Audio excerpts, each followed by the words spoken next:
Hello students, welcome to D Kumar classes. तो आज हम लोग केमिकल बॉन्डिंग लेक्चर नंबर 18 करेंगे और ये प्रॉब्ली लास्ट लेक्चर होगी केमिकल बॉन्डिंग के थ्योरेटिकल पोर्शंस के। तो पिछले लेक्चर में मैंने आप लोगों को मॉलिक्यूलर ऑर्बिटल थ्योरी शुरू किया था कि मॉलिक्यूलर ऑर्बिटल थ्योरी क्या है। तो molecular orbital theory is basically linear combination of atomic orbitals which was proposed by Mulliken and Hunds in 1932। तो molecular orbital theory basically theory of linear combination of atomic orbitals है, मतलब दो atom के atomic orbitals linearly combine करके form करता new orbital जिसकी orientation जिसकी energy और ओरिएंटेशन डिफरेंट होती है कहलाता मोलिकुलर ऑर्बिटल। तो लीनियर कॉम्बिनेशन ऑफ वेव बताए थे, two types of linear combination of wave, linear combination of wave with constructive interference, linear combination of wave with destructive interference. तो linear combination of wave जब constructive interference होती है तो वहाँ पर wave form एक दूसरे को रेनफोर्स करता है, एडअप कर देता, जबकि डिस्ट्रक्टिव इंटरफेरेंस होती है तो सब्सट्रैक्ट कर देता है। फिर मॉलिक्यूलर ऑर्बिटल बताए थे, what is molecular orbital. Molecular orbital क्या है? तो जब दो एटम की एटमिक ऑर्बिटल्स लीनियरली कंबाइन करती है तो फॉर्म करता है एक नई ऑर्बिटल जिसकी एनर्जी और शेप डिफरेंट होती है, कहलाता है molecular orbital. Two types of molecular orbital, दो प्रकार की मॉलिक्यूलर ऑर्बिटल होती है, एक बॉन्डिंग मॉलिक्यूलर ऑर्बिटल और दूसरी anti bonding molecular orbital. Bonding molecular orbital क्या है? तो जब दो एटम की एटमिक ऑर्बिटल्स कंबाइन करता है लीनियरली विद कंस्ट्रक्टिव इंटरफेरेंस तो फॉर्म करता है न्यू ऑर्बिटल जिसकी एनर्जी लोअर होती है, जिसकी एनर्जी लोअर होती है एटमिक ऑर्बिटल से, कहलाता है बॉन्डिंग मॉलिक्यूलर ऑर्बिटल। और जब दो एटम की एटमिक ऑर्बिटल कंबाइन करता है लीनियरली विद डिस्ट्रक्टिव इंटरफेरेंस तो फॉर्म करता है नई ऑर्बिटल जिसकी पोटेंशियल एनर्जी हायर होती है एटमिक ऑर्बिटल से, that is called anti bonding molecular orbital. तो हम लोगों ने डिफरेंट एटमिक ऑर्बिटल्स को लीनियरली कंबाइन करके देखा था कि अगर 1s को अगर हम लोग कंबाइन कराएं लीनियरली विद कंस्ट्रक्टिव इंटरफेरेंस तो फॉर्म करता था sigma 1s bonding molecular orbital. यदि 1s एटमिक ऑर्बिटल कंबाइन करें लीनियरली विद डिस्ट्रक्टिव इंटरफेरेंस तो फॉर्म करता था sigma 1s anti bonding molecular orbital. उस तरह से आप 2s एटमिक ऑर्बिटल अगर कंबाइन करें लीनियरली विद कंस्ट्रक्टिव इंटरफेरेंस तो फॉर्म करेगा sigma 2s bonding molecular orbital. और जब 2s एटमिक ऑर्बिटल कंबाइन करेगा लीनियरली विद डिस्ट्रक्टिव इंटरफेरेंस तो फॉर्म करता है sigma 2s anti bonding molecular orbital. फिर मैंने बताया था अगर px एटमिक ऑर्बिटल कंबाइन कर linearly with constructive interference with axial overlapping तो फॉर्म करता था sigma px bonding molecular orbital. अगर 2px कंबाइन कर linearly with destructive interference axially तो फॉर्म करता था sigma 2px anti bonding molecular orbital. तो ऑब्वियसली अगर आपने 2px को एक्सली ओवरलैप करा दिया है तो बाकी दो की मतलब py और pz की लैटरल ओवरलैपिंग होगी। तो जब py लैटरली ओवरलैप करेगा कंस्ट्रक्टिव इंटरफेरेंस से तो फॉर्म करेगा पाई 2py बॉन्डिंग मॉलिक्यूलर ऑर्बिटल, और डिस्ट्रक्टिवली इंटरफेरेंस करेगा तो पाई 2py anti bonding molecular orbital. उसी तरह से 2pz यदि लैटरली ओवरलैप करे कंस्ट्रक्टिव इंटरफेरेंस के साथ तो पाई 2pz बॉन्डिंग मॉलिक्यूलर ऑर्बिटल, अगर डिस्ट्रक्टिवली इंटरफेरेंस करे तो पाई 2pz anti bonding molecular orbital form करता है। तो इतना तक मैंने बताया था, इसमें भी नोडल प्लेन्स वगैरह भी बताए थे। यदि किन्हीं का छूटा है तो आप प्लेलिस्ट में जाइए, केमिकल बॉन्डिंग लेक्चर नंबर 17 को पहले देख लीजिए। तो आज की लेक्चर देखने से पहले आप जरूर लेक्चर नंबर 17 देखें, है ना, अदरवाइज आपको समझने में बहुत परेशानी होगी। तो इस लेक्चर को देखने से पहले आप लेक्चर नंबर 17 जरूर देख लीजिए। तो वहाँ पर मैंने बताया था कि जब दो एटम के एटमिक ऑर्बिटल कंबाइन करता है लीनियरली विद कंस्ट्रक्टिव इंटरफेरेंस तो फॉर्म करता है बॉन्डिंग मॉलिक्यूलर ऑर्बिटल जिसकी पोटेंशियल एनर्जी एटमिक ऑर्बिटल से घट जाती है। और जब दो एटम के एटमिक ऑर्बिटल कंबाइन करता है लीनियरली विद डिस्ट्रक्टिव इंटरफेरेंस तो potential energy anti bonding molecular orbital की बढ़ जाती। क्यों? क्योंकि जैसे ही डिस्ट्रक्टिव इंटरफेरेंस होती है दो एटम की न्यूक्लियस, जब दो एटम की एटमिक ऑर्बिटल कंबाइन करने जा रहा है लीनियरली, और यदि वो कंस्ट्रक्टिव इंटरफेरेंस करा तो दो एटम के न्यूक्लियस के बीच में लगने वाली जो रिपल्सिव फोर्स है वो घट जाती है, जिसके कारण पोटेंशियल एनर्जी घट जाता है। और जब दो एटम के एटॉमिक ऑर्बिटल कंबाइन करता है लिनियरली विद डिस्ट्रक्टिव इंटरफेरेंस, तो दो एटम के न्यूक्लियस के वह दो एटम जो आपस में लिनियरली कंबाइन करा उसके न्यूक्लियस के बीच में रिपल्सिव फोर्स बढ़ जाती है, तो पोटेंशियल एनर्जी बढ़ जाती है। तो ऑब्वियसली जब हमने ले रखा है ये energy order of different molecular orbital, तो एनर्जी ऑर्डर क्या होगी डिफरेंट मोलिकुलर ऑर्बिटल की, तो हमने एक्स एक्सिस ले रखी है बाई एक्सिस। ऑब्वियसली ये पहले एटम की एटॉमिक ऑर्बिटल इसकी कुछ पोटेंशियल एनर्जी है, ये दूसरे एटम की एटॉमिक ऑर्बिटल उसकी कुछ पोटेंशियल एनर्जी है, ये पहले एटम की एटॉमिक ऑर्बिटल उसकी कुछ पोटेंशियल एनर्जी है, ये दूसरे एटम की एटॉमिक ऑर्बिटल उसकी पोटेंशियल एनर्जी है। अब ये दोनों लिनियरली कंबाइन करेगा। यदि कंस्ट्रक्टिव इंटरफेरेंस हुई, ऑब्वियसली ये पहले एटम की एटॉमिक ऑर्बिटल है, ये दूसरे एटम की एटॉमिक ऑर्बिटल है, यदि इन दोनों ने लिनियरली कंबाइन करा विद कंस्ट्रक्टिव इंटरफेरेंस, तो जो बॉन्डी मोलिकुलर ऑर्बिटल फॉर्म होगी उसकी पोटेंशियल एनर्जी घट जाएंगी, जबकि एंटी बॉन्डी मोलिकुलर ऑर्बिटल की पोटेंशियल एनर्जी घट जाएंगी। तो जब दो एटम की एटॉमिक ऑर्बिटल कंबाइन करता है लिनियरली विद कंस्ट्रक्टिव इंटरफेरेंस, जब दो एटम की एटॉमिक ऑर्बिटल कंबाइन करता है लिनियरली विद कंस्ट्रक्टिव इंटरफेरेंस, तो फॉर्म करता है बॉन्डी मोलिकुलर ऑर्बिटल। और जब डिस्ट्रक्टिव इंटरफेरेंस होगी तो एंटी बॉन्डी मोलिकुलर ऑर्बिटल। तो जो बॉन्डी मोलिकुलर ऑर्बिटल फॉर्म होगी उसकी एटॉमिक ऑर्बिटल से एनर्जी घट जाएंगी, और जब anti bonding molecular orbital form होगी तो उसकी पोटेंशियल एनर्जी बढ़ जाएगी। तो जब ये एटॉमिक ऑर्बिटल की पोटेंशियल एनर्जी इतना है ना, ये इतना क्या है, तो एटॉमिक ऑर्बिटल की पोटेंशियल एनर्जी, एटॉमिक ऑर्बिटल की पोटेंशियल एनर्जी है। अब ये दो एटम की एटॉमिक ऑर्बिटल अगर कंबाइन कर लिनियरली विद कंस्ट्रक्टिव इंटरफेरेंस, तो अगर कंस्ट्रक्टिव इंटरफेरेंस करा तो बॉन्डी मोलिकुलर ऑर्बिटल बनाएगा। तो जब कंस्ट्रक्टिव इंटरफेरेंस होती है तो दो एटम के न्यूक्लियस के बीच में लगने वाली रिपल्सिव फोर्स घट जाती है, जिसके कारण पोटेंशियल एनर्जी घट जाएगी। अगर रिपल्सन, और जब दो एटम के एटॉमिक ऑर्बिटल कंबाइन करता है लिनियरली विद डिस्ट्रक्टिव इंटरफेरेंस, तो फॉर्म होता है एंटी बॉन्डी मोलिकुलर ऑर्बिटल, जिसकी पोटेंशियल एनर्जी बढ़ जाएगी। तो ऑब्वियसली ये बॉन्डी मोलिकुलर ऑर्बिटल की पोटेंशियल एनर्जी कम, एंटी बॉन्डिंग की ज्यादा। Now energy order of molecular orbital for Z greater than 14।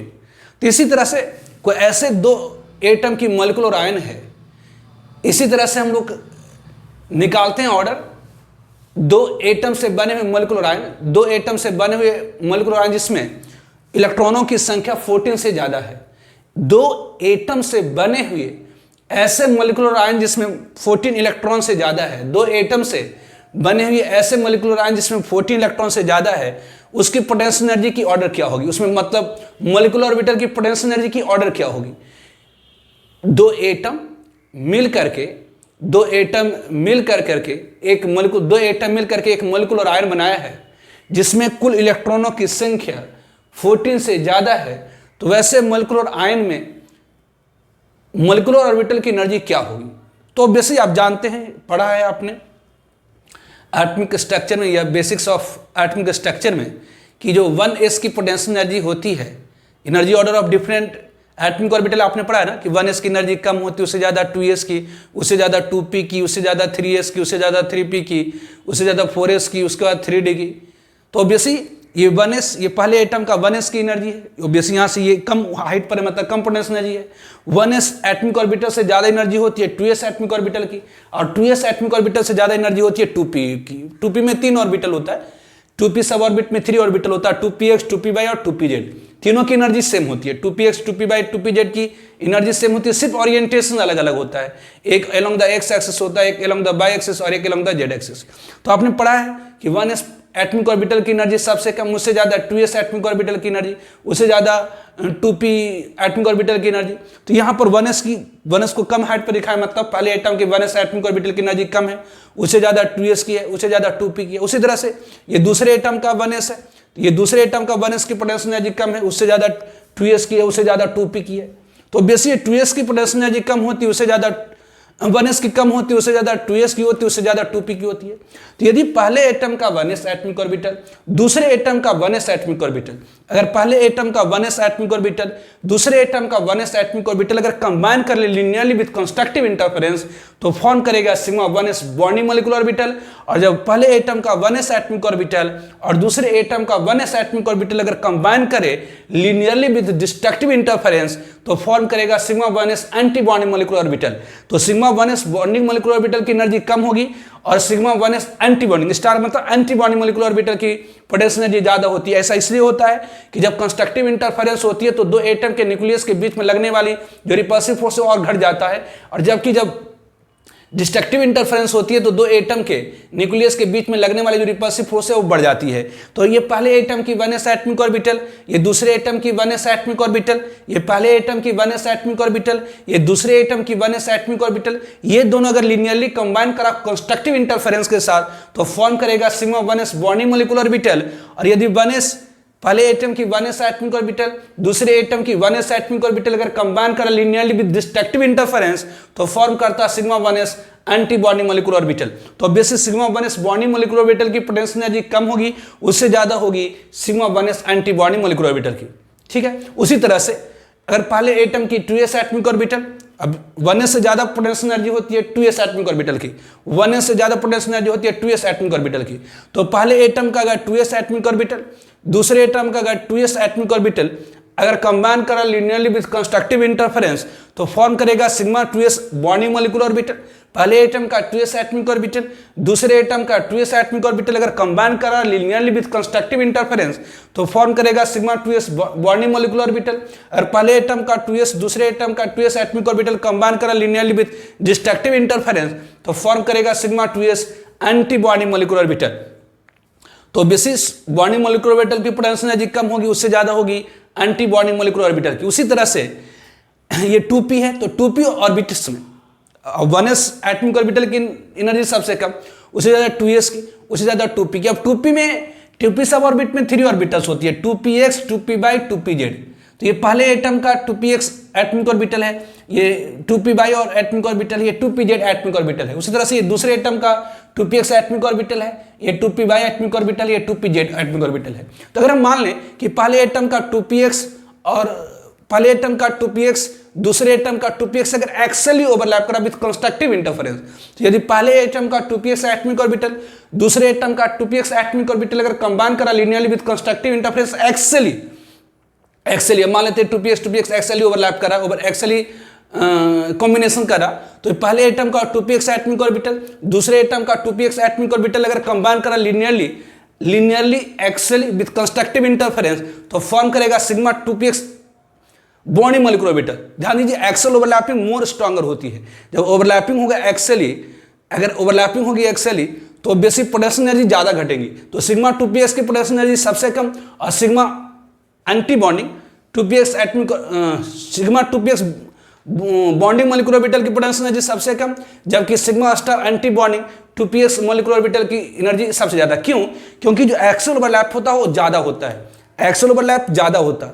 तो यदि एक्सेल ओवरलैपिंग हुई, अगर एक्सेल ओवरलैपिंग हुई तो दो एटम के न्यूक्लियस के बीच में लगने वाली रिपल्सिव फोर्स सबसे ज्यादा घटेंगी, मतलब पोटेंशियल एनर्जी सबसे ज्यादा घटेगा। अगर एक्सेल ओवरलैपिंग हुई और वो डिस्ट्रक्टिव इंटरफेरेंस हो गया, अगर एक्सेल ओवरलैपिंग हुई लेकिन डिस्ट्रक्टिव इंटरफेरेंस हो गया तो वहां पर रिपल्सिव फोर्स दो एटम के न्यूक्लियस के बीच में सबसे ज्यादा लगेंगे, मतलब पोटेंशियल एनर्जी सबसे ज्यादा। तो एक्सेल ओवरलैपिंग ज्यादा होता है। अगर कंस्ट्रक्टिव इंटरफेरेंस हुई तो ऑब्वियसली दो एटम के न्यूक्लियस के बीच में लगने वाली रिपल्सिव फोर्स ज्यादा घटेंगी, जबकि यदि दो एटम की एटॉमिक ऑर्बिटल कंबाइन कर लीनियरली विथ डिस्ट्रक्टिव इंटरफेरेंस, तो अगर डिस्ट्रक्टिव इंटरफेरेंस हुई तो यहां पर दो एटम के न्यूक्लियस के बीच में लगने वाली रिपल्सिव फोर्स बहुत ज्यादा हो जाएंगी। तो अगर बहुत ज्यादा रिपल्सिव फोर्स दो एटम के न्यूक्लियस के बीच में हो गया डिस्ट्रक्टिव इंटरफेरेंस होने के कारण, एक्सेली डिस्ट्रक्टिव इंटरफेरेंस होने के कारण, तो इसके पोटेंशियल एनर्जी सबसे ज्यादा, इसकी सबसे कम। क्यों ऐसा हुआ? क्योंकि एक्सेल ओवरलैपिंग है। एक्सेल ओवरलैपिंग में अगर कंस्ट्रक्टिव इंटरफेरेंस होगी तो बहुत ज्यादा पोटेंशियल एनर्जी घटेंगी, अगर डिस्ट्रक्टिव इंटरफेरेंस होगी तो ज्यादा पोटेंशियल एनर्जी बढ़ जाएंगी। ये सबसे कंस्ट्रक्टिव इंटरफेरेंस होने के कारण, बॉडी मॉलिक्यूलर ऑर्बिटल फॉर्म होने के कारण इसकी पोटेंशियल एनर्जी सबसे ज्यादा, इसकी पोटेंशियल एनर्जी सबसे कम, इसकी सबसे ज्यादा। तो अगर 2px अगर आपने एक्सेल ओवरलैपिंग करा दी, मतलब सिग्मा बना दिए, तो बाकी दो का पाई बॉन्ड बनना है। तो मान लेते हैं 2p बाई, अब दोनों की एनर्जी सेम है, सिर्फ ओरिएंटेशन में अंतर है। तो यदि 2p बाई 2pz, यदि 2p by 2pz first atom की एटॉमिक ऑर्बिटल और 2p by 2pz second atom की atomic orbital, 2p by 2pz first atom की एटॉमिक ऑर्बिटल और 2p by 2pz second atom की एटॉमिक ऑर्बिटल, अगर इन दोनों ने कंबाइन करा लिनियरली विद कंस्ट्रक्टिव इंटरफेरेंस तो फॉर्म करेगा pi 2p by pi 2pz bonding molecular orbital. तो बॉन्डिंग मॉलिक्यूलर ऑर्बिटल में क्या होगी? पोटेंशियल एनर्जी घट जाएंगी, जबकि 2p बाई 2pz, पहले एटम का 2p बाई 2pz, दूसरे एटम का 2p बाई 2pz अगर लेटरली ओवरलैप करा विद डिस्ट्रक्टिव इंटरफेरेंस, लेटरली मतलब पाई, लेटरली ओवरलैप करा विद डिस्ट्रक्टिव इंटरफेरेंस तो इसकी पोटेंशियल एनर्जी बढ़ जाएगी। तो bonding molecular pi bonding molecular orbital की पोटेंशियल एनर्जी कम गई, जबकि पाई एंटी बॉन्डिंग मॉलिक्यूलर ऑर्बिटल की पोटेंशियल एनर्जी बढ़ गई। तो ये कंस्ट्रक्टिव होने के कारण सबसे ज्यादा घट गया, और डिस्ट्रक्टिव एक्सल होने के कारण, एक्सल कंस्ट्रक्टिव होने के कारण इसकी पोटेंशियल एनर्जी सबसे कम है, जबकि एक्सल डिस्ट्रक्टिव होने के कारण पोटेंशियल एनर्जी सबसे ज्यादा है। तो जब भी एक्सल ओवरलैपिंग होती है ना, तो अगर एक्सल ओवरलैपिंग मोर स्ट्रॉन्गर होता है, अगर कंस्ट्रक्टिव हो गया तो दो एटम के बीच में लगने वाली रिपल्सिव फोर्स ड्रास्टिकली डिक्रीज करेगी, मतलब पोटेंशियल एनर्जी ड्रास्टिकली डिक्रीज करा। और यदि अगर दो एटम के एटॉमिक ऑर्बिटल एक्सली ओवरलैप करा विद डिस्ट्रक्टिव इंटरफेरेंस, तो दो एटम के न्यूक्लियस के बीच में लगने वाली रिपल्सिव फोर्स ड्रास्टिकली इंक्रीज कर गई, इससे इसका सबसे ज्यादा हो गया। लेटरल में बॉन्डिंग मॉलिक्यूलर ऑर्बिटल की पाई 2p बाई या पाई 2pz दोनों की एनर्जी सेम है, पाई 2p बाई पाई 2pz की पाई 2p by molecular orbital pi 2pz bonding molecular orbital दोनों की पोटेंशियल एनर्जी सेम है, इसके भी सेम है। तो ये bonding pi 2p by pi 2pz bonding molecular orbital हुई, पाई 2p by pi 2pz anti bonding molecular orbital हुई। जिससे ओवरऑल एनर्जी ऑर्डर ऑफ ऐसे डायटोमिक स्पेसीज, दो एटम से बने हुए ऐसे मॉलिक्यूलर आयन जिसमें 40 इलेक्ट्रॉन से ज्यादा होंगी, दो एटम से बने हुए ऐसे मॉलिक्यूलर आयन जिसमें 40 इलेक्ट्रॉन से ज्यादा हुई, उसमें एनर्जी, इसलिए जो एनर्जी ऑर्डर क्या होगी यहाँ पर, तो यहाँ पर एनर्जी ऑर्डर क्या हो गई, तो यहाँ energy order of different molecular orbitals, इसलिए energy order of different molecular orbitals क्या होगी, डिफरेंट मॉलिक्यूलर ऑर्बिटल्स क्या होगी, तो यहाँ पर energy order of different molecular orbitals having z greater than 14, जिसमें जो इलेक्ट्रॉनों की संख्या 14 से ज्यादा है। तो energy order of different molecular orbitals, energy order of different molecular orbitals having z greater than 14, मतलब दो एटम से बने हुए ऐसे मॉलिक्यूलर आयन जिसमें 14 इलेक्ट्रॉन से ज्यादा होंगी, उसमें मॉलिक्यूलर ऑर्बिटल की एनर्जी का ऑर्डर क्या होगा, तो sigma 1s bonding molecular orbital की एनर्जी सबसे कम होगी, उससे ज्यादा किसकी होगी, sigma star anti bonding molecular orbital की, ऑब्वियसली उससे ज्यादा किसकी, तो सबसे कम पोटेंशियल एनर्जी इसकी, उसका सिग्मा 1s एंटी बॉन्डिंग की, फिर sigma 2s bonding molecular orbital की, फिर उससे ज्यादा किसकी होगी, तो सिग्मा 2s बॉन्डिंग से ज्यादा किसकी होगी, सिग्मा 2s एंटी बॉन्डिंग की, सिग्मा 2s एंटी बॉन्डिंग की, उससे ज्यादा किसकी होगी, तो सिग्मा 2px बॉन्डिंग की, उससे ज्यादा किसकी होगी, उससे ज्यादा किसकी होगी, तो पाई 2p बाई, इससे ज्यादा किसकी होगी, तो पाई 2p बाई और पाई 2pz, पाई 2pz बॉन्डिंग मॉलिक्यूलर ऑर्बिटल की, उससे ज्यादा किसकी होगी, तो पाई 2p by pi 2p by pi 2p by pi 2pz, pi 2p by pi 2pz, pi 2p by pi 2pz anti bonding molecular orbital की, और इससे ज्यादा होगा किसका, तो सिग्मा एंटी बॉन्डिंग 2px के, ये होगा एनर्जी ऑर्डर। तो ये एनर्जी ऑर्डर हो गई। तो ये सिग्मा 1s की बॉन्डिंग मॉलिक्यूलर ऑर्बिटल की पोटेंशियल एनर्जी सबसे कम, उससे ज्यादा sigma star anti bonding molecular orbital की, उससे ज्यादा sigma 2s bonding molecular orbital की, उससे ज्यादा sigma star anti bonding 2s molecular orbital की, उसका सिग्मा 2ps की, उसका पाई 2p बाई पाई 2pz की, उसका pi star anti bonding 2p by pi star anti bonding 2pz की, फिर सिग्मा स्टार 2ps की। ये एनर्जी ऑर्डर हो गई। जैसे आपने याद रखा है ना कि energy order of different atomic orbitals, 1s की एनर्जी सबसे कम, उससे ज्यादा 2s की, उससे ज्यादा 2p की, उसके ज्यादा 3s की। बिल्कुल उसी तरह से यहां पर मॉलिक्यूलर ऑर्बिटल की एनर्जी ऑर्डर है कि sigma 1s bonding molecular orbital की पोटेंशियल एनर्जी सबसे कम, उससे ज्यादा sigma star 1s anti bonding की, उसका सिग्मा 2s की, उसका sigma star anti bonding 2s की, उसका सिग्मा 2ps की, उसका पाई 2p बाई पाई 2pz की, उसका पाई 2p by pi 2pz anti bonding की, फिर sigma star anti bonding 2px की। अब ध्यान दीजिए यहां पर मैंने 2px की एक्सल ओवरलैपिंग करा दिया। अब किसी में 2pz ले लेता, मतलब यहां पर सिग्मा 2pz ले लेगा और यहां पर sigma star anti bonding 2pz ले लेगा, बाकी ये px py यहां कर देगा। तो सबकी अपनी अपनी मर्जी। मैंने यहां पर xc ले लिया है कि px क्या करा, तो एक्सल ओवरलैपिंग। आप py का भी एक्सल ओवरलैपिंग करा सकते थे, pz का भी करा सकते थे, जिसका मन करा था उसका। तो कोई इन तीनों में किसी एक की एक्सल ओवरलैपिंग होगी, बाकी दो की लैटरल होगी, मतलब कोई एक सिग्मा वाला होगा, बाकी दो पाई वाला होगा। तो ये एनर्जी ऑर्डर होगी किसकी, तो डिफरेंट मॉलिक्यूलर ऑर्बिटल्स की। ना ध्यान रखें energy order of different molecular orbitals having z lesser than equal to 14। ऐसे डायटमिक स्पेसिस मतलब दो एटम से बने हुए ऐसे मोलिकुलर आयन जिसमें 14 इलेक्ट्रॉन से कम या बराबर है। तो ये जो एनर्जी ऑर्डर मैंने आपको बताया वैसे डायटमिक स्पेसिस जिसमें 14 इलेक्ट्रॉन से ज़्यादा है। तो 14 इलेक्ट्रॉन से ज़्यादा वाले जितने भी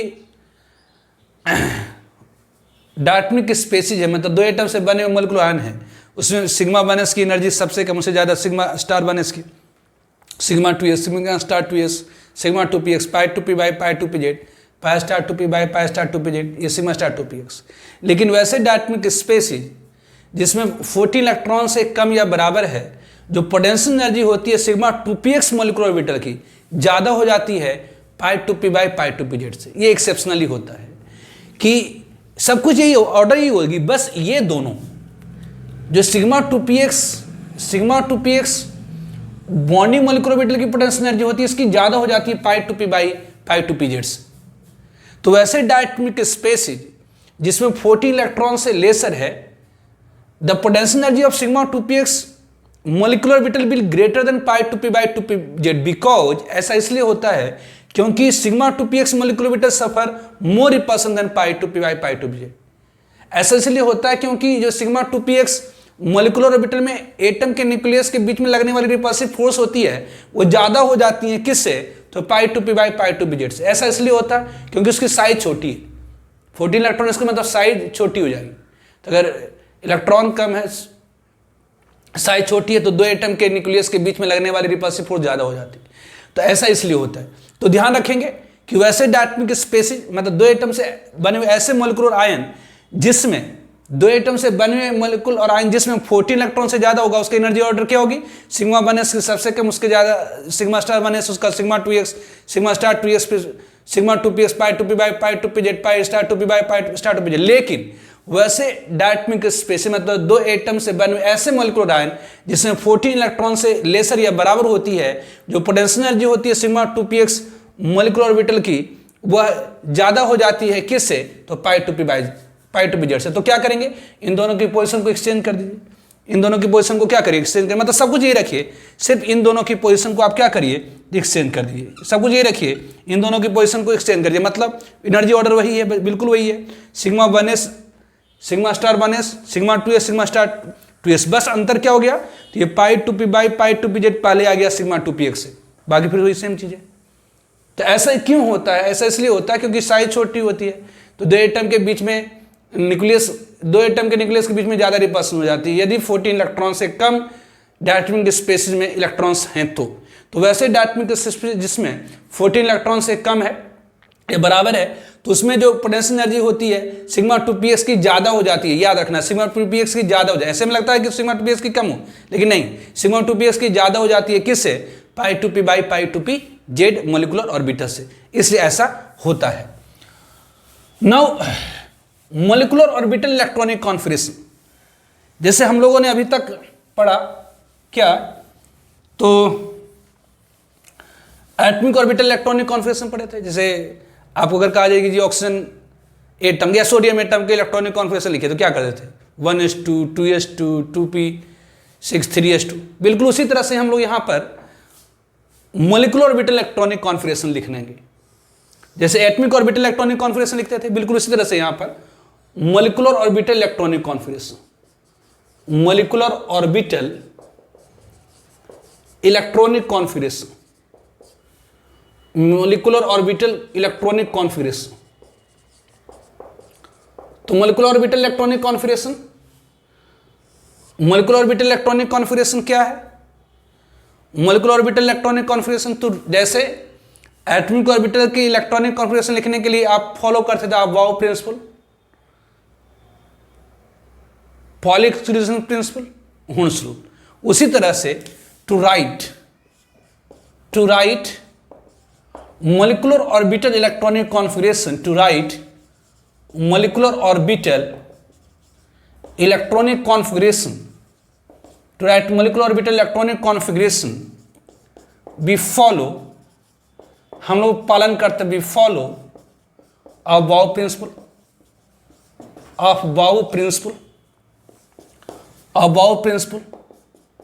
Pauli exclusion principle,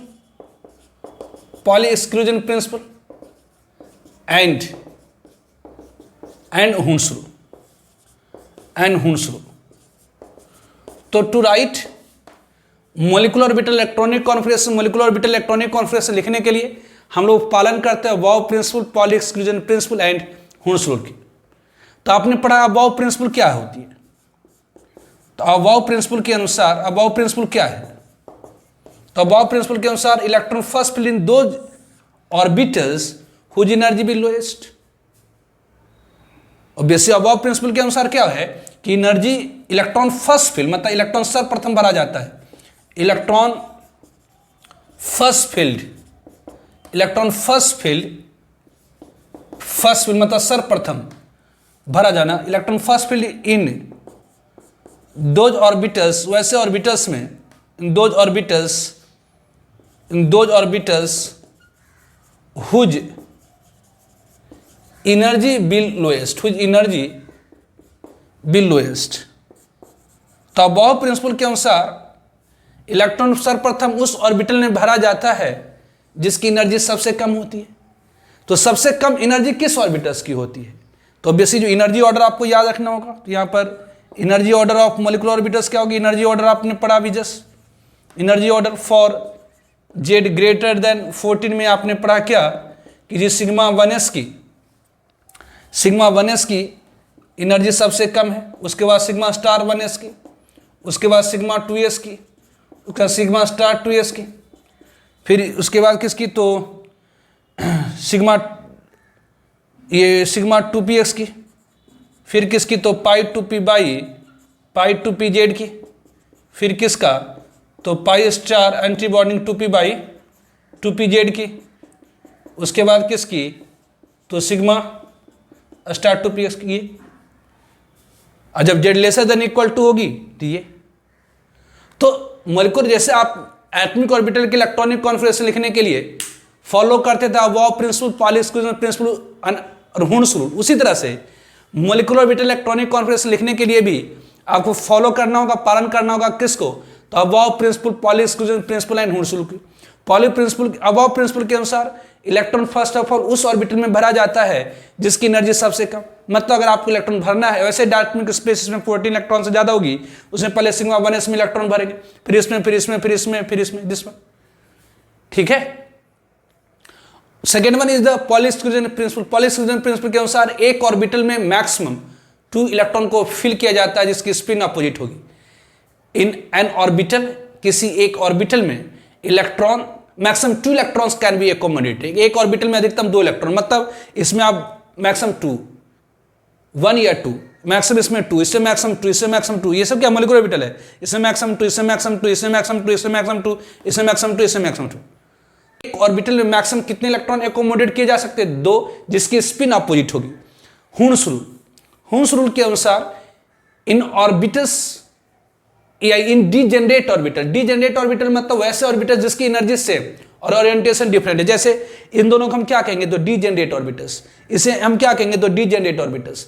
तो हुंस रूल के अनुसार इन डीजेनरेट ऑर्बिटल्स में electron first fill singly with parallel spin, after that pairing will be started with opposite spin. तो सेम एनर्जी वाले ऑर्बिटल्स में इलेक्ट्रॉन पहले एक एक करके भरा जाता है, फिर उसकी पेयरिंग करी जाती है किससे, तो अपोजिट स्पिन से। तो ऑब्वियसली जैसे आप एटॉमिक ऑर्बिटल की इलेक्ट्रॉनिक कॉन्फिगरेशन लिखने के लिए aufbau principle, Pauli exclusion principle और हुंस रूल को फॉलो करते थे, बिल्कुल उसी तरह से मॉलिक्यूलर ऑर्बिटल की इलेक्ट्रॉनिक कॉन्फिगरेशन लिखने के लिए हम लोग aufbau principle, Pauli exclusion principle और हुंस रूल का पालन करेंगे। अबाउ प्रिंसिपल के अनुसार electron first fill in those orbitals whose energy will be lowest, मतलब सर्वप्रथम उस ऑर्बिटल में भरा जाएगा जिसकी एनर्जी सबसे कम। पॉली एक्सक्लूजन प्रिंसिपल के अनुसार maximum 2 electrons can be accommodated in orbital with opposite spin. एक ऑर्बिटल में अधिकतम 2 इलेक्ट्रॉन को रखा जा सकता है जिसकी स्पिन अपोजिट होगी। और हुंस रूल के अनुसार इन डीजेनरेट मतलब वैसे ऑर्बिटल जिसकी एनर्जी सेम और ओरिएंटेशन डिफरेंट है। In degenerate orbitals electron first fill singly with parallel spin, after that pairing will be started with opposite spin. Okay, now उस तरह से पॉली एक्सक्लूजन प्रिंसिपल के अनुसार पॉली एक्सक्लूजन प्रिंसिपल क्या है? तो पॉली एक्सक्लूजन प्रिंसिपल, तो पॉली एक्सक्लूजन प्रिंसिपल के अनुसार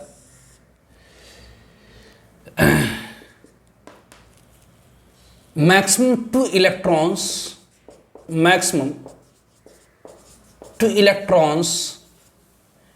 can be accommodated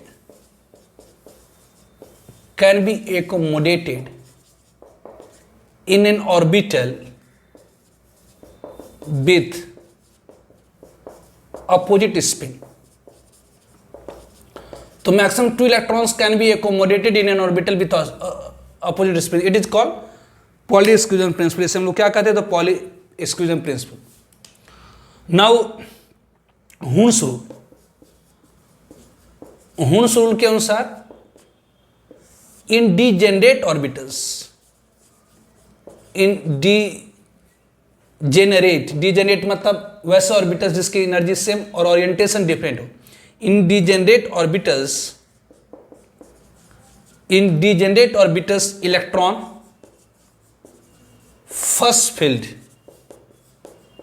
first filled singly with parallel spin. After that pairing will be started. After that pairing will be started with opposite spin. तो इन degenerate orbitals electron first fill singly with parallel spin. After that pairing will be started. जिससे अगर आपको मान लेते हैं कि pi two p by pi two p z, ये degenerate orbitals है. डिजेनरेट मतलब जिसकी energy same orientation different.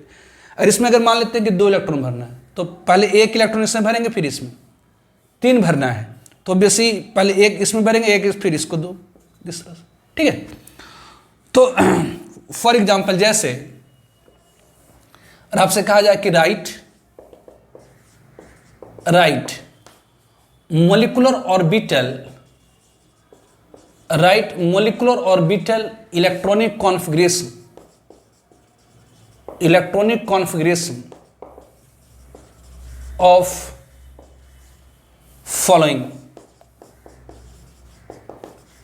following. First one H2, second one He2 minus 2, third one B2, fourth one O2, fifth one O2, यह कर देता हूँ मैं N2 minus कर देता हूँ. इन सब की मोलिकुलर ऑर्बिटल इलेक्ट्रॉनिक कॉन्फिगरेशन लिखनी है. तो सोल्यूशन अब H2 है. फर्स्ट वन H2 में कितनी इलेक्ट्रॉन है? Z इज इक्वल टू, तो हाइड्रोजन के पास 2 इलेक्ट्रॉन है, एक हाइड्रोजन के पास. तो इसकी मोलिकुलर ऑर्बिटल इलेक्ट्रॉनिक कॉन्फिगरेशन क्या हो जाएगी? तो पहले सिग्मा 1s2, तो sigma star 1s2. It is a bonding molecular orbital, ये एंटी बॉन्डिंग. तो यहाँ अगर एन बी लिखा जाए, एन बी मतलब नंबर ऑफ बॉन्डिंग इलेक्ट्रॉन 2 और number of anti bonding electron कितना? तो ये 2. उस तरह से second one is the He2 minus 2 है. इसमें कितनी इलेक्ट्रॉन है? तो एक हीलियम के पास 2, तो 2 हीलियम के पास 4, इसके ऊपर -2 है, मतलब 2 इलेक्ट्रॉन की गेन हुई तो 6. तो पहले क्या होगा? तो सिग्मा 1s ये 2, सिग्मा 1s एंटी बॉन्डिंग में 2, 4 हो गया. फिर क्या होगा? तो ये सिग्मा 2s ये 2 दिस. तो यहाँ पर अगर आपसे पूछा जाए, ये एक्चुअली ऐसे इसको भी लिख देते हैं कि ये 1s मतलब हो गया इनर सेल और ये 2s मतलब आउटर सेल. यहाँ पर आउटर सेल कौन गया? तो 2s. तो इनर सेल को हम लोग के भी लिख देते हैं, जैसे के मतलब इसे हम कहते हैं नॉन बॉन्डिंग. ये इनर सेल है के, ये सिग्मा 2s इस तरह से. तो ऐसे यहाँ पर तो नंबर ऑफ बॉन्डिंग इलेक्ट्रॉन कितनी होगी? तो ये बॉन्डिंग इट इज जिसमें स्टार नहीं लगा वो बॉन्डिंग ऑर्बिटल हो गई। तो ये बॉन्डिंग ऑर्बिटल कितना, तो बॉन्डिंग ऑर्बिटल में 2 इलेक्ट्रॉन, और एंटी बॉन्डिंग में कितना इलेक्ट्रॉन, तो एंटी बॉन्डिंग वैलेंस शेल की एंटी बॉन्डिंग में कितने इलेक्ट्रॉन, तो 0। उसी तरह से थर्ड वन, ये B2 में कितने इलेक्ट्रॉन, तो 1 बोरॉन के पास 5, तो 2 बोरॉन के पास 10, तो यहाँ 10 इलेक्ट्रॉन। तो यहाँ पर पहले 1s सिग्मा 1s, फिर सिग्मा स्टार 1s 2, ये कितना हो गया 4। फिर किस में, तो सिग्मा 2s में 2, सिग्मा एंटी बॉन्डिंग किस में 2s में 2, कितना 4 4 8। फिर सिग्मा, इसके बाद क्या होता है, तो याद रखिए यहाँ पर 10 इलेक्ट्रॉन है, 10 इलेक्ट्रॉन मतलब 14 से कम। तो ऐसे डायटोमिक स्पेस में जिसमें 14 इलेक्ट्रॉन से कम होता है उसमें सिग्मा 2px मोर रिपल्सन सफर करता है पाई 2p बाई पाई 2pz से। इस कारण से पाई 2pz की जो पोटेंशियल एनर्जी होती है वो कम जाती है, जबकि सिग्मा 2px का बढ़ जाता है। मतलब इसके बाद क्या होगा, तो ये पाई 2p बाई पाई 2pz। अब देखिए आपने 2 2 4 2 6 2 8 इलेक्ट्रॉन भर चुका है, अब 2 इलेक्ट्रॉन भरना है। तो ये क्या है, तो सेम एनर्जी वाला ऑर्बिटल है। हम इलेक्ट्रॉन कैसे भरे, तो अबॉव प्रिंसिपल के अनुसार भरे, पहले सबसे कम एनर्जी वाले में भरे, फिर उससे ज़्यादा एनर्जी वाले में भरे, फिर उससे ज़्यादा एनर्जी वाले में भरे, फिर उसके ज़्यादा वाली एनर्जी, फिर ज़्यादा एनर्जी। तो ये क्या लाया, अबॉव प्रिंसिपल। इसमें 2 ही इलेक्ट्रॉन डाले, 2 ही इलेक्ट्रॉन, 2 ही इलेक्ट्रॉन, 2 ही इलेक्ट्रॉन, ये क्या हुआ, तो अबॉव प्रिंसिपल। तो सॉरी पॉलीक्यूजन प्रिंसिपल के अनुसार एक ऑर्बिटल में मैक्सिमम कितने इलेक्ट्रॉन, तो 2। तो ये दो करके भर रहे। तो अबॉव प्रिंसिपल के अनुसार इलेक्ट्रॉन पहले लोअर एनर्जी वाले में, फिर उसके बाद हाइयर, उसके बाद हाइयर, उसके बाद हाइयर। पॉलीक्यूजन प्रिंसिपल के अनुसार एक ऑर्बिटल में मैक्सिमम 2 इलेक्ट्रॉन। और हुर्स रूल के अनुसार इन सेम एनर्जी ऑर्बिटल, ये सेम एनर्जी की ऑर्बिटल है, डिजेनरेट ऑर्बिटल है। तो डिजेनरेट ऑर्बिटल में इलेक्ट्रॉन पहले क्या होगी, एक एक करके भरी जाएगी। मतलब इसमें 2 इलेक्ट्रॉन भरना, तो पहले आप क्या करिएगा, तो 1 इलेक्ट्रॉन, 1 इलेक्ट्रॉन। अब ये देखिए, जो अगर आप valence shell molecular orbital electronic conference लिखना चाहें तो ये आपका ये वैलेंस शेल वाला ये है, और ये क्या इनर शेल है, ये इनर शेल है। ये वैलेंस शेल मतलब ये आउटरमोस्ट शेल, ये इनर शेल है मतलब के है। और ये क्या होगी, तो sigma 2 valence shell molecular orbital electronic configuration क्या होगी, तो sigma 2s bonding, sigma 2s anti bonding में 2, ये पाई 2p बाई पाई 2pz, ये 1 इलेक्ट्रॉन। अब जरा देखिए यहां पर इन दोनों में क्या है, इलेक्ट्रॉन अकेला अकेला है, इसमें सारे इलेक्ट्रॉन पेयर्ड है, जोड़ा में है। तो ये हो गया क्या, तो डायमैग्नेटिक, जिसमें सारे इलेक्ट्रॉन पेयर्ड होता है डायमैग्नेटिक, इसमें सारे इलेक्ट्रॉन पेयर्ड है डायमैग्नेटिक। लेकिन इसमें आप देखिए यहां पर अकेला अकेला इलेक्ट्रॉन होने के, जैसे ऐसे आपको मैंने बताया था कि जिसमें टोटल वैलेंस इलेक्ट्रॉन निकाली, किसी मॉलिक्यूल में टोटल वैलेंस इलेक्ट्रॉन निकाली, अगर इवन आ जाए तो वो होगा डायमैग्नेटिक, और ऑड आ जाए तो पैरामैग्नेटिक। लेकिन B2 में देखिए टोटल इलेक्ट्रॉन कितना, तो 10 आया है, क्या है इवन। तो आपको क्या लग रहा है कि जी इवन है तो लगना चाहिए डायमैग्नेटिक, लेकिन ये क्या है, तो पैरामैग्नेटिक। क्यों, क्योंकि इसकी मोलिकुलर ऑर्बिटल इलेक्ट्रॉनिक कॉन्फिगरेशन के अनुसार 2 इलेक्ट्रॉन एक ही ऑर्बिटल में नहीं, बल्कि 2 इलेक्ट्रॉन अलग एक एक करके, सिंगल करके 2 मोलिकुलर ऑर्बिटल में मौजूद है। ऐसे में लगता है कि B2 में टोटल 10 इलेक्ट्रॉन है, तो अगर 10 इलेक्ट्रॉन है इसका मतलब इवन है। जब इवन है तो डायमैग्नेटिक लग रहा है, लेकिन एक्चुअली में क्या है, पैरामैग्नेटिक। क्यों पैरामैग्नेटिक है, तो इसके मोलिकुलर ऑर्बिटल इलेक्ट्रॉनिक कॉन्फिगरेशन में देख रहे हैं जो 2 इलेक्ट्रॉन है एक ही ऑर्बिटल में नहीं है, बल्कि क्या है, एक एक करके है। मतलब अनपेयर्ड इलेक्ट्रॉन, जिसके पास अनपेयर्ड इलेक्ट्रॉन होती है वो क्या होता है, तो पैरामैग्नेटिक होता है। तो B2 और O2 के बारे में मैंने बताया था, एक्सेप्शनली क्या होता, पैरामैग्नेटिक होता है। ऐसे आप टोटल वैलेंस इलेक्ट्रॉन काउंट करके देखिएगा, तो जिसमें इवन आ जाता है वो डायमैग्नेटिक, और ऑड आ जाता है तो पैरामैग्नेटिक। लेकिन यहां पर इवन आते हुए भी ये क्या है, पैरामैग्नेटिक है। क्यों, क्योंकि इसकी मोलिकुलर ऑर्बिटल इलेक्ट्रॉनिक कॉन्फिगरेशन में क्या है, तो ये दोनों सिंगल इलेक्ट्रॉन है, मतलब ये पैरामैग्नेटिक है। ठीक है, now fourth one that is O2, fourth one that is O2। तो O2 की में कितनी इलेक्ट्रॉन, तो 1 ऑक्सीजन के पास 8, तो 2 + 16। तो इसकी अगर आपको मोलिकुलर ऑर्बिटल इलेक्ट्रॉनिक कॉन्फिगरेशन लिखने के लिए कहा जाए तो 16 इलेक्ट्रॉन, तो कैसे कॉन्फिगरेशन लिखेंगे, तो sigma 1s2, sigma star 1s2, sigma 2s2, sigma star 2s2। फिर क्या होगा, तो इसके बाद ये 16 इलेक्ट्रॉन है इसमें, मतलब 14 इलेक्ट्रॉन से ज़्यादा। उसमें क्या होता है, तो पहले सिग्मा 2px हो जाता है, इसमें 2, फिर हो जाता है पाई 2p बाई पाई 2pz हो जाता है। इसमें क्या, तो ये 2 2 4 2 6 2 8 2 10 2 12 2 14, फिर क्या हो जाता है, इसका हो जाता है पाई 2p by pi 2pz, anti bonding हो जाता है, ये एंटी बॉन्डिंग हो जाता है। तो इसमें अब देखिए 2 2 4 2 6 2 8 2 10 2 12 2 14 इलेक्ट्रॉन होगी, 14 होगी। अब 2 बच गया, तो अब 2 बच गया तो यहीं पर दोनों डाल देंगे, तो नहीं, अगर सेम एनर्जी का मॉलिक्यूलर ऑर्बिटल आ गया है तो उसमें इलेक्ट्रॉन पहले एक एक करके भरी जाएगी, मतलब एक इलेक्ट्रॉन इसमें भरा जाएगा, फिर एक इलेक्ट्रॉन इससे भरा जाएगा जिसमें। तो ऑब्वियसली ये इनर सेल है, और valence shell molecular orbital configuration लिखनी है तो इनर सेल इसको आप लिख सकते हैं के, ये के।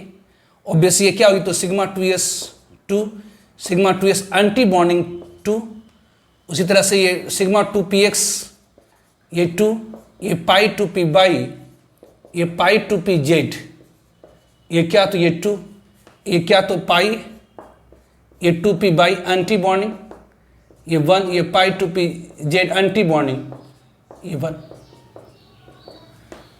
तो यहां पर अगर NB मतलब नंबर ऑफ बॉन्ड इलेक्ट्रॉन्स अगर पूछा जाए,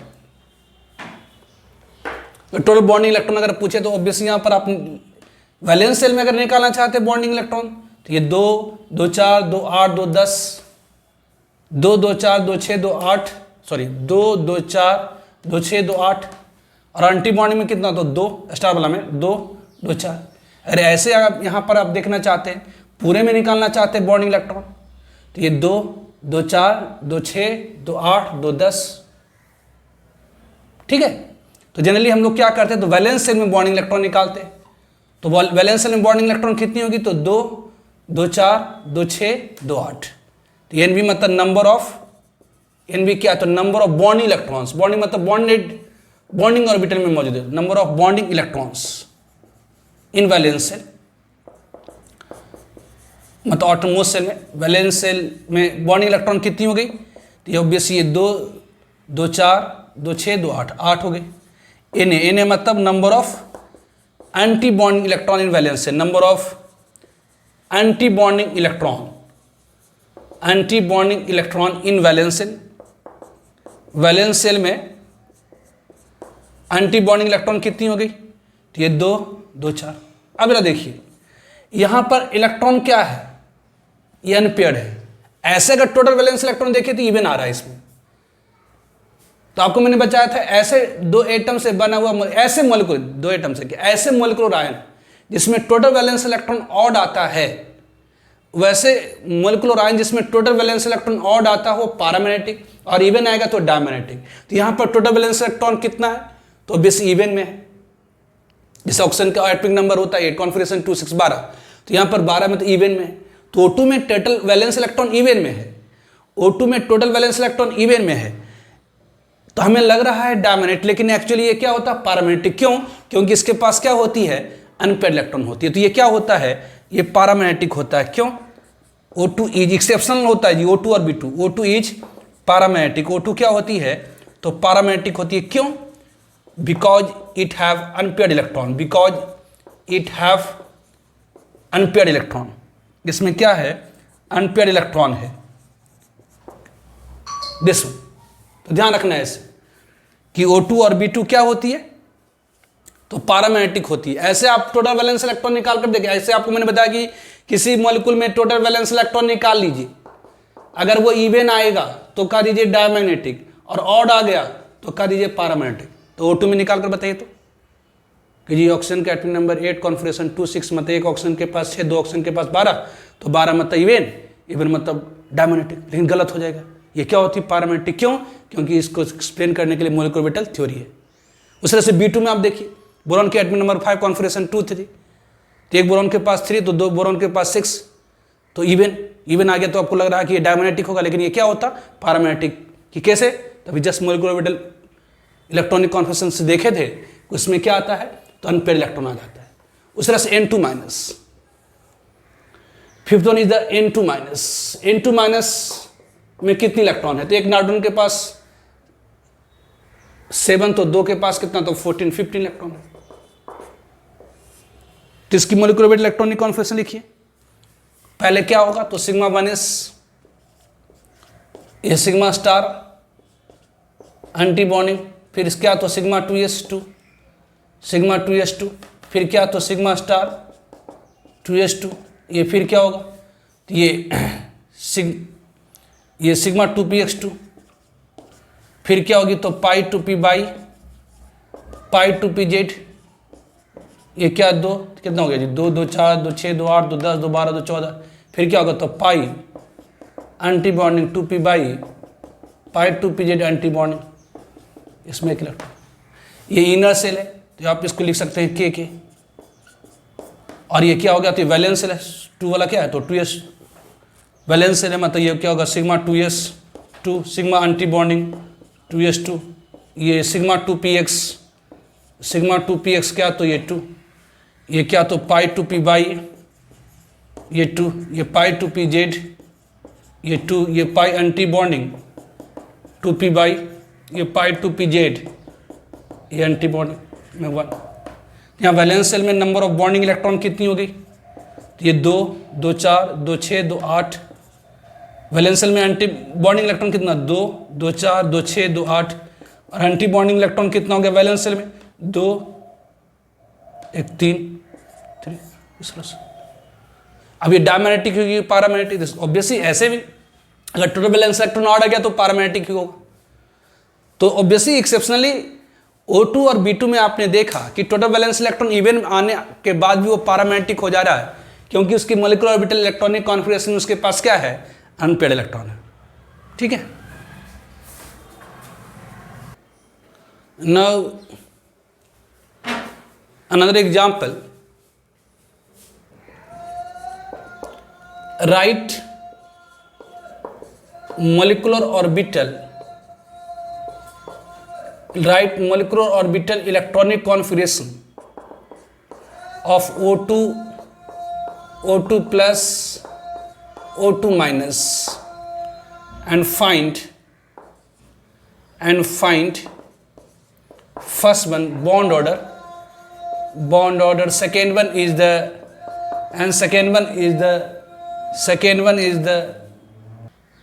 and magnetic property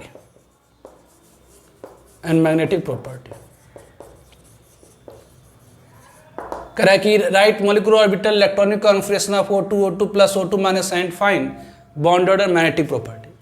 तो first one is the O2। अभी जस्ट जब भी bond order is equal to होती है formula number of bonding electrons, half of number of bonding electrons minus number of anti bonding electron. तो O2 की molecular orbital electronic configuration पहले आपको लिखनी होगी। तो ये क्या हो गया, तो इसमें इलेक्ट्रॉन है कितनी, तो अर्धन 16।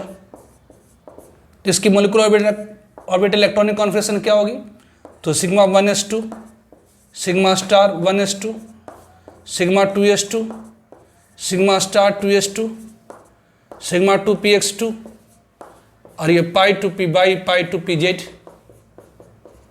ये क्या, तो ये 2 2 4 2 2 4 2 6 2 8 2 10 2 12 2 14। उसके बाद क्या होगी, ये पाई 2p by pi 2pz anti bonding. तो ये 14। अब ये सेम एनर्जी वाली मोलिकुलर ऑर्बिटल है, इसमें इलेक्ट्रॉन एक एक करके भरा जाएगा। अब ये देखिए इनर सेल है, तो ये के और ये आपका वैलेंस सेल है, ये सिग्मा 2s एंटी बॉन्डिंग, ये सिग्मा 2px, ये पाई 2p बाई ये पाई 2pz, ये 2 ये pi anti bonding 2p by pi anti bonding ये 2pz, इसे 1 1। तो यहाँ पर नंबर ऑफ बॉन्डिंग इलेक्ट्रॉन्स कितनी हुई, तो बॉन्डिंग ऑर्बिटल में मौजूद इलेक्ट्रॉन बॉन्डिंग इलेक्ट्रॉन, तो ये 2 4 6 8। Number of anti bonding electron कितनी, तो ये 2 3 1 4। तो बॉन्ड ऑर्डर निकालने के लिए फॉर्मूला होती है, बॉन्ड ऑर्डर निकालने के लिए फॉर्मूला होती है व्हाट, तो बॉन्ड ऑर्डर निकालने के लिए फॉर्मूला, बॉन्ड ऑर्डर क्या होता, तो number of effective covalent bond between 2 atom. तो बॉन्ड ऑर्डर निकालने के लिए जो फॉर्मूला होती है वो होती है half of number of bonding electrons minus number of anti bond electron. Bond order निकालने के लिए फॉर्मूला होती है half of number of bond electrons minus number of anti bonding. तो ये क्या हो गया, हाफ, ये बॉन्डिंग इलेक्ट्रॉन्स कितनी हो जाएंगी, तो ये बॉन्डिंग इलेक्ट्रॉन कितनी हो गई, तो ये हो गया ओबीसी 8, एंटी बॉन्डिंग कितना, तो 4, तो बॉन्ड ऑर्डर कितना हो गया, तो ये 2। ऐसे ही आप जानते हो O2 की बॉन्ड ऑर्डर 2। ये डायमैग्नेटिक की पैरामैग्नेटिक, तो ये पैरामैग्नेटिक हो जाएगी। ठीक है, बिल्कुल उसी तरह से O2 प्लस है जी, O2 प्लस, तो बिल्कुल इसी तरह से O2 प्लस में तो एक इलेक्ट्रॉन घटा दीजिए, मतलब बिल्कुल ये सेम कॉन्फिगरेशन हो जाएगी। O2 प्लस में कितनी इलेक्ट्रॉन, एक ऑक्सीजन के पास 8 19 16, इसके ऊपर एक प्लस है तो एक इलेक्ट्रॉन और निकल गया। तो कॉन्फिगरेशन क्या होगी, बिल्कुल इसी तरह से लिख दीजिए आप। क्या है, तो के क्या, तो sigma 2s2, sigma 2s anti bonding 2, फिर क्या होगा, तो सिग्मा 2px2, सिग्मा 2px2, फिर क्या होगा, तो ये पाई 2p बाई पाई 2pz, ये पाई 2p बाई पाई 2pz 2, फिर क्या होगा, तो ये पाई, ये क्या हो जाएगा, तो ये pi anti bonding 2p by, ये पाई एंटी बॉन्डिंग 2pz, इसमें क्या, तो 1 इलेक्ट्रॉन। तो यहाँ पर बॉन्ड ऑर्डर इक्वल टू क्या होगी, तो half of number of bonding electrons minus number of anti bonding electron. तो बेसिक यहाँ पर बॉन्डिंग इलेक्ट्रॉन्स कितनी है, तो यहाँ पर बॉन्डिंग इलेक्ट्रॉन्स कितनी है, तो 2 2 4 2 6 2 8, और एंटी बॉन्डिंग इलेक्ट्रॉन कितनी है बैलेंसर में, तो 2 1 3, तो बॉन्ड कितना हो गया, तो 2.5। उसी तरह से अगर आपसे पूछा जाए O2 माइनस, इसमें कितनी इलेक्ट्रॉन है, तो बेसिक 17 इलेक्ट्रॉन है। तो अब ये पैरामैग्नेटिक होगी डायमैग्नेटिक, तो अनपेयर्ड इलेक्ट्रॉन है तो ये क्या होगी, तो पैरामैग्नेटिक होगी। उसी तरह से अगर O2 माइनस से क्या होगा, तो सेम टू सेम यहां पर क्या हो जाएगी, तो ये के ये क्या हो जाएगा, तो यहां पर के सेम टू सेम एक इलेक्ट्रॉन और बढ़ जाएगा, मतलब ये सिग्मा, ये क्या होगी, तो 2s2, ये सिग्मा एंटी बॉन्डिंग 2s2, ये क्या होगी, तो ये सिग्मा 2px, ये सिग्मा 2px2, ये पाई 2p by pi 2p by 2, ये पाई 2pz, ये 2, और ये pi anti bonding 2p by pi 2pz anti bonding, इसमें 2 इसमें 1। तो यहाँ पर नंबर ऑफ बॉन्ड इलेक्ट्रॉन कितनी होगी, 2 2 4 2 6 2 8, एंटी बॉन्ड इलेक्ट्रॉन कितनी हो गई, ये 2 2 4 1 5।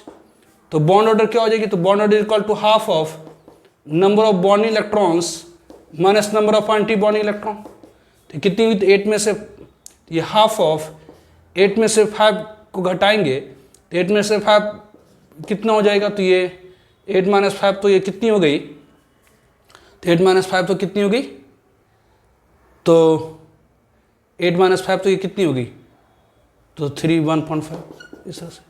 इसके पास अनपेयर्ड इलेक्ट्रॉन है तो ये क्या होगी, तो पैरामैग्नेटिक होगी, पैरामैग्नेटिक होगी।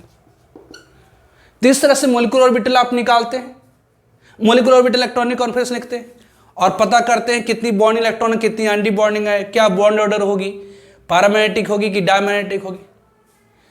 अब इसी के आधार पर जब बॉन्ड ऑर्डर आपका निकल आया, तो बॉन्ड ऑर्डर अगर आपका निकल आया, अब बॉन्ड ऑर्डर अगर आपका निकल आया तो आप बॉन्ड की स्ट्रेंथ बता सकते हैं, स्टेबिलिटी बता सकते हैं, बॉन्ड एनर्जी बता सकते हैं, बॉन्ड लेंथ का ऑर्डर बता सकते हैं। तो बॉन्ड ऑर्डर निकल जाने का बॉन्ड लेंथ का ऑर्डर बता सकते हैं, बॉन्ड स्ट्रेंथ मतलब बॉन्ड एनर्जी बता सकते हैं। तो सारे डायटोनिक स्पेसिस का बॉन्ड ऑर्डर निकाला गया और बॉन्ड ऑर्डर निकालने के बाद देखा गया कि वैसे डायटोनिक स्पेसिस मतलब 2 एटम से बने हुए ऐसे मोलिकुलर आयन जिसमें 14 इलेक्ट्रॉन है उसकी बॉन्ड ऑर्डर 3 है। वैसे डायटोनिक स्पेसिस जिसमें 14 इलेक्ट्रॉन है उसकी बॉन्ड ऑर्डर क्या है, तो 3 है। और एक इलेक्ट्रॉन अगर बढ़ता जाए या एक इलेक्ट्रॉन घटता जाए तो बॉन्ड ऑर्डर 0.5 से घटती चली जाएगी, जो ऑलरेडी मैंने आपको बताया था। ऐसे में फिर से बॉन्ड ऑर्डर एक टेबल नेक्स्ट लेक्चर में आपको मैं टेबल बता दूंगा बॉन्ड ऑर्डर का। मैग्नेटिक प्रॉपर्टी का, और इसके पर बेस प्रीवियस ईयर क्वेश्चंस अपन नेक्स्ट क्लास में करेंगे। आज रहने देते हैं, ठीक है।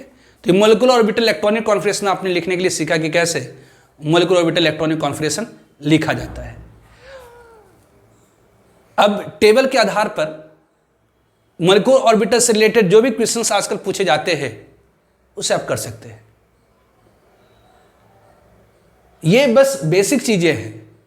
एक्चुअली आपको बॉन्ड ऑर्डर निकालने के लिए आना चाहिए और मैग्नेटिक प्रॉपर्टी, बाकी सब तो ऐसे ही है, ठीक है। तो आज का लेक्चर हम लोग यहीं पर छोड़ते हैं। अगले लेक्चर में इससे रिलेटेड इसका टेबल रिलेटेड फॉर्म, मतलब बॉन्ड ऑर्डर का टेबल रिलेटेड फॉर्म और इससे रिलेटेड क्वेश्चंस अपन करेंगे, ठीक है। Okay, bye.